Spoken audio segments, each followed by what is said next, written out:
కుమ్ములాటలు బయటపడ్డాయి. నివురుగప్పిన నిప్పులా ఉన్న మాజీ ఎమ్మెల్యే ఆనం వివేకానందరెడ్డి, నగర మేయర్ అబ్దుల్ అజీజ్ల మధ్య తాజాగా జరిగిన ఏసీబీ దాడులు అగ్గిరగిలించాయి. అవినీతిపై పరస్పరం వీధికెక్కారు. నువ్వంటూ వ్యక్తిగత దూషణలకు దిగారు. దీంతో జిల్లా పార్టీలో హాట్ టాపిక్ గా మారింది. నెల్లూరు కార్పొరేషన్లో ఏసీబీ దాడులు అక్కడి అధికారులు, కమిషనర్ సహా అందరికీ ముచ్చెమటలు పట్టించాయి.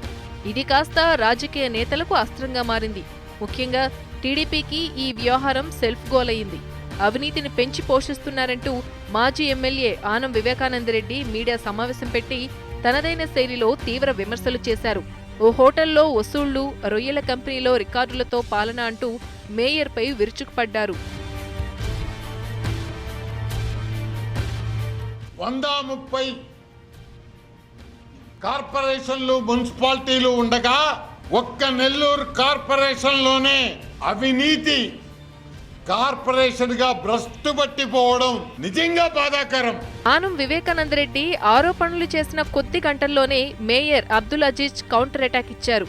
ఆనం ఆరోపించినట్లే ఓ హోటల్లో మీడియా సమావేశం పెట్టిన మేయర్ ఊహించినంత రీతిలో ఆనంపై ఎదురుదాడికి దిగారు. అవినీతికి కేర్ ఆఫ్ ఆనం అంటూ మండిపడ్డారు. ఆనం హయాంలో పనిచేసిన కార్పొరేషన్ పాలకవర్గంపైన దుమ్మెత్తిపోశారు. అప్పటి పాలకవర్గం ఇప్పటి పాలకవర్గంపై విచారణ జరపాలని డిమాండ్ చేశారు. రాజకీయ భిక్ష పెట్టిన మంత్రి నారాయణ్ని నిరంతరం విమర్శించే ప్రతిపక్షాలతో కలిసి ఆనం రాజకీయ వ్యభిచారిగా మారారని విమర్శించారు. 120 సంవత్సరాల నుంచి ఉన్న మున్సిపాలిటీ నుంచి ఈరోజు కార్పొరేషన్ దాకా చరిత్రలో ఎప్పుడు ఒక పవర్ లేనటువంటి కార్పొరేషను ఈ యొక్క మహానుభావుడి యొక్క పాలనలో జరిగిందని కానీ మీ అందరికీ తెలియచేస్తున్నా. కనీసము కాలువ పనులు చేసే కార్మికుల యొక్క పిఎఫ్లు ఈరోజు తీసుకొని తినేసిన చరిత్ర ఈ యొక్క పెద్ద మనిషిది. ఈరోజు ఆయన మాట్లాడతాడు అవినీతి అంటేనే కార్పొరేషన్ అంటేనే అవినీతి. వివేకానందరెడ్డి గారు, మీకు కేర్ ఆఫ్ అడ్రస్సే అవినీతి. ఆనం అంటేనే అవినీతి, అవినీతి అంటేనే ఆనం.